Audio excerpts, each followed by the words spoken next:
we're focusing our attention on the United States of America 2024 elections because as voters across the nation head to the polls on Super Tuesday, the stakes are high in Arlington amidst the hustle and bustle. Questions loom about former President Donald Trump's potential nomination, whilst concerns about President Joe Biden's age lingers. Now, joining me to dive into the dynamics is Carol Van Dam, a political reporter with the Voice of America.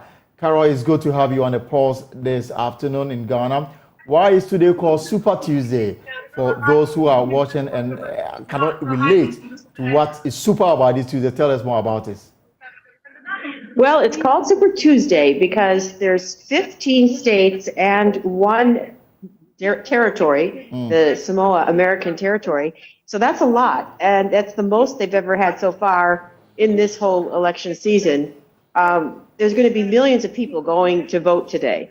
So there's over a third of the delegates are going to be hashed out today. So that's why they call it Super Tuesday. So can you describe the scene in Arlington, for example, as voters head to the poll? What we're seeing here today, did you say? No, I'm asking the scene, the mood in Arlington as voters head to the polls.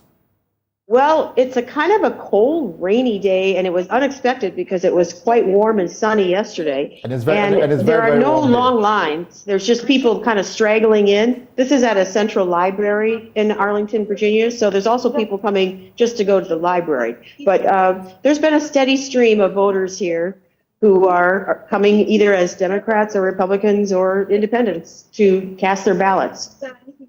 So, Carol, here in Ghana it's very warm.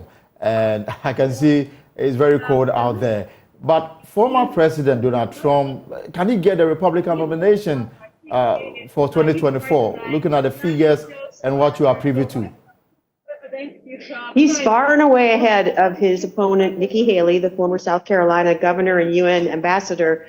However, she is still a thorn in his side because she's still, garnering somewhere usually between, 25 to up to 40% of the vote for the Republican nominee. So as an example, in her home state of South Carolina, she took about 40% to his 60%. And that was more than a lot of analysts had actually expected.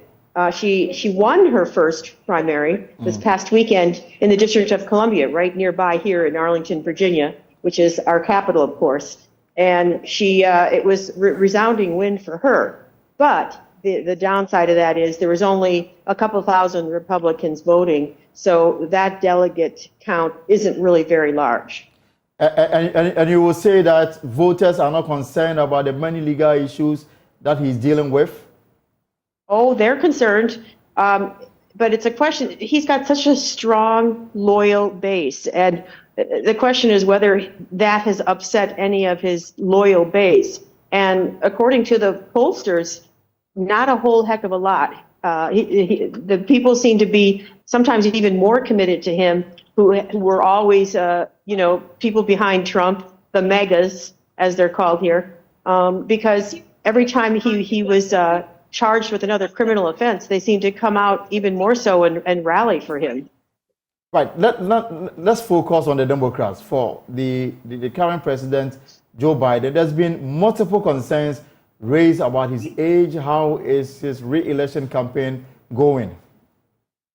Well, his campaign strategists say they're eager to get their contender out there in front of the people, in front of the cameras, and to talk about the issues. And they think that it's the right time for Mr. Biden because the economy is doing better than expected.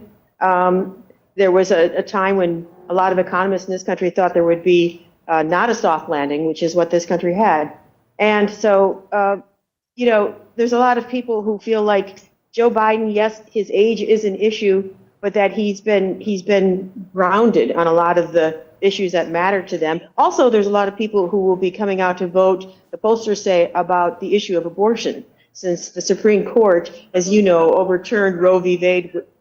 Wade, which legalized abortion in this country for decades.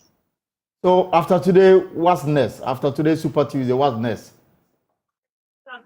Well, there'll be another handful of states that will be voting in the primaries. And then that might be the clinch. On March 12th, we could actually see Mr. Trump get close to what he needs to clinch the delegate count to be the Republican nominee.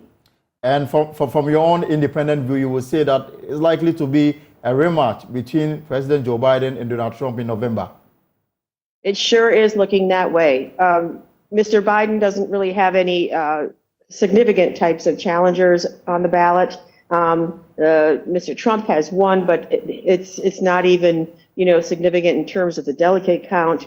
So this is, for all intents and purposes, a rematch from the last major presidential election in this country. Carol, thank you very much for your time this afternoon here on The Pulse. And Carol Van Dam is with our partners, The Voice of America, and we'll be doing this every Tuesday, Thursday, as we bring you up to speed on the United States election. That is likely to be another rematch between Donald Trump of the Republicans and, of course, Joe Biden, the current president, who will be competing on the ticket of the Democrats. And the U.S. election is scheduled for November this year. Now,